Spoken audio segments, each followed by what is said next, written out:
La 38e et dernière journée de Ligue 2 BKT, c'est vendredi prochain et cette journée va nous offrir un choc à distance incroyable pour la montée en Ligue 1 entre l'AS Saint-Etienne et le SCO, et c'est ce choc qui va nous intéresser dans cette vidéo. Salut tout le monde, c'est Mathieu, on se retrouve aujourd'hui pour la dernière vidéo Ligue 2 de la saison et une vidéo importante pour pouvoir parler de Ligue 1. Qui va pouvoir monter en Ligue 1 à la fin de la saison? On connaît déjà une équipe qui va monter en Ligue 1, c'est l'AJ Auxerre, mais quelle sera l'autre formation qui va accompagner les Auxerrois vers la montée en Ligue 1 direct? Bien sûr, il y aura peut-être une troisième équipe qui montera via les barrages. Mais ce qui va nous intéresser dans cette vidéo, c'est la montée directe avec bien évidemment ce choc à distance entre l'AS Saint-Etienne et le SCO d'Angers. Ça va se jouer entre ces deux équipes pour aller chercher cette deuxième place et pour donc aller chercher cette montée directe en Ligue 1, très important pour éviter de passer par les barrages. Alors, cette 38e journée va donc nous offrir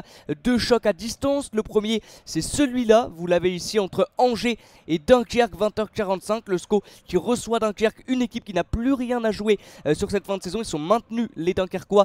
Donc voilà, plus rien à craindre, plus rien à espérer. Donc Angers aura vraiment tout à gagner sur ce match-là, surtout à domicile dans un stade Raymond Kopa à guichet fermé. Et l'autre match qui nous intéresse, c'est bien sûr celui-là entre Quevilly-Rouen et l'AS Saint-Etienne. Pareil, Quevilly-Rouen qui est sûr de descendre en national en fin de saison, donc plus rien à jouer pour eux. Et la SSE se déplace là-bas, même s'il y aura une très belle ambiance stéphanoise du côté de Quevilly-Rouen.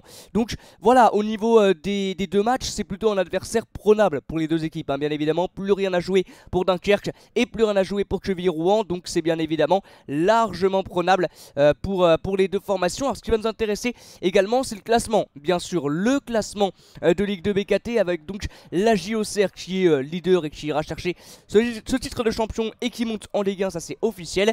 Et ce qui nous intéresse, c'est Angers et Saint-Etienne. Deux petits points séparent ces deux équipes entre le SCO et la SSE.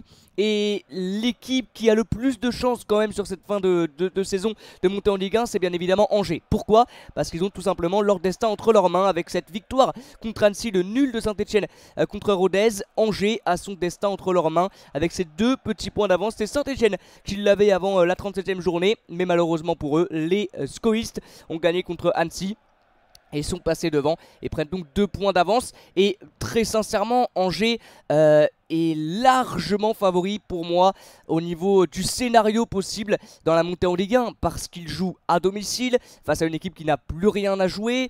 Ils savent que voilà, ils sont favoris sur cette rencontre-là, ils seront devant leur public.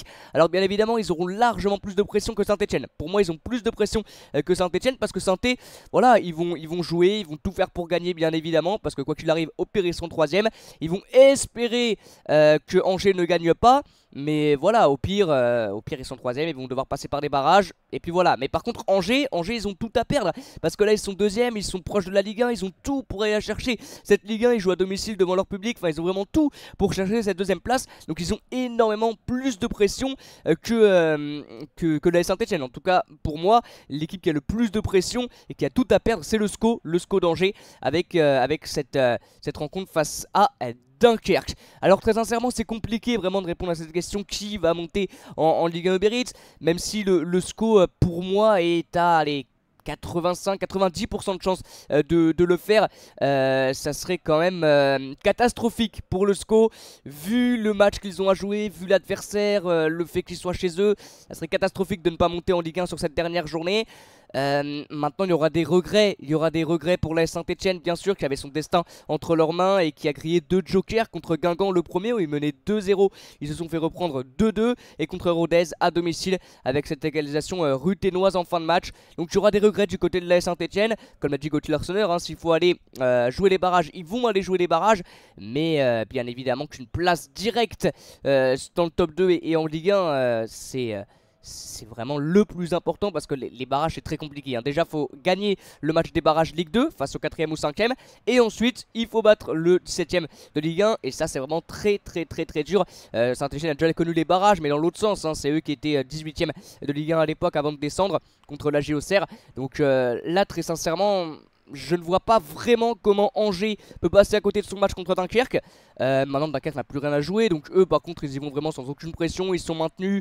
Je dis pas qu'ils vont y aller en mode vacances, mais voilà, il n'y a vraiment plus rien à jouer pour les Dunkerquois. Donc c'est la porte ouverte à la victoire pour les scoïstes. Maintenant attention à ne pas être trop confiant du côté des hommes d'Alexandre du jeu. C'est aussi ça qu'il va falloir prendre en compte, hein. Il va falloir pas être trop confiant côté Angers en se disant ça y est, on joue dans notre public, dans un stade Raymond Kopa à guichet fermé, face à une équipe qui n'a plus rien à jouer. Nous on a notre destin entre nos mains.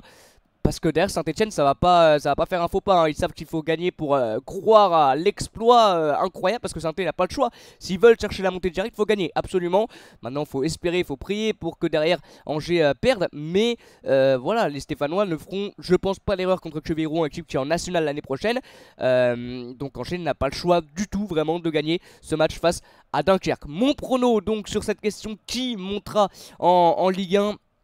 Très sincèrement, c'est compliqué de ne pas répondre Angers sur cette fin de saison. Maintenant, on le sait, les dernières journées de championnat, quel que soit le championnat, elles sont tout le temps absolument folles. C'est impronosticable. Il peut se passer tout jusqu'à la fin du match, jusqu'au coup de sifflet final de l'arbitre. Il peut vraiment tout se passer.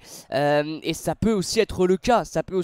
Imaginez Dunkerque qui, je sais pas, cueille à froid Angers sur un début de match un petit peu compliqué où les Angevins ont du mal à se mettre dedans. Dunkerque mène 1-0 et derrière ça va mettre le but, ça va tout faire pour remporter ce match quand même face au SCO, pour essayer d'arbitrer, on va dire, la montée en Ligue 1, parce que la seule chose que Dunkerque va faire, c'est arbitrer cette montée en Ligue 1 entre Angers et Saint-Etienne.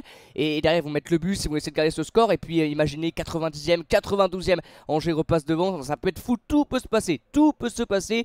Maintenant le scénario le plus plausible, c'est qu'Angers s'impose, et que si Angers s'impose, quel que soit le résultat de Saint-Etienne, Angers sera en Ligue 1. Donc je vais pas me mouiller sur ce pronostic, je vais vous dire tout simplement victoire d'Angers, qualification et plutôt montée, on va dire, on n'est pas en Ligue des Champions, montée en Ligue 1 Uber Eats pour les Scoïs. Alors ce qui peut nous intéresser aussi, c'est le reste du classement, qui va rejoindre aussi Saint-Etienne. Si Saint-Etienne va au barrage, qui le rejoindra? On a le Paris FC qui est quand même très bien parti pour le faire. Rodez, ça serait incroyable de voir Rodez jouer les playoffs. Et puis Caen, je pense que c'est les trois équipes qui vont se battre pour aller chercher cette place sur ce top 5. Je pense que le Paris FC c'est presque officiel, ils joueront contre Bastia, équipe qui n'a plus rien à craindre et à espérer. Donc je pense que ça va le faire pour les Parisiens.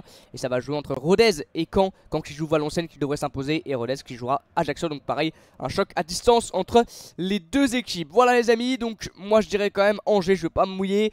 Après voilà, on espère tous, enfin pas tout le monde bien évidemment, pas les supporters lyonnais, pas les supporters marseillais, mais voilà, les amoureux du football, en tout cas qui ne supportent pas un club ennemi entre guillemets de Saint-Etienne, espèrent que ce grand club, ce club mythique en France va retrouver la Ligue 1. En tout cas moi c'est ce que j'espère, je supporte pas la SSE, très loin de là, mais j'espère que ce grand club mythique retrouvera sa place en Ligue 1, parce que ça n'a rien à faire en Ligue 1 quand on avait encore l'ambiance de fou qu'il y a eu vendredi soir contre Rodez. Voilà, les Bordeaux, les Saint-Etienne, tous ces clubs là n'ont rien à faire en Ligue 2, donc il faut que ça remonte le plus vite possible. Et Saint-Etienne c'est l'année ou jamais, j'ai envie de vous dire, pour les Stéphanois, parce qu'une troisième saison en Ligue 2 va être très compliquée. Voilà les amis, merci beaucoup d'avoir suivi cette vidéo. On se retrouve très bientôt pour de nouveaux lives et pour de nouvelles vidéos. A très bientôt les amis, et comme d'habitude, ciao.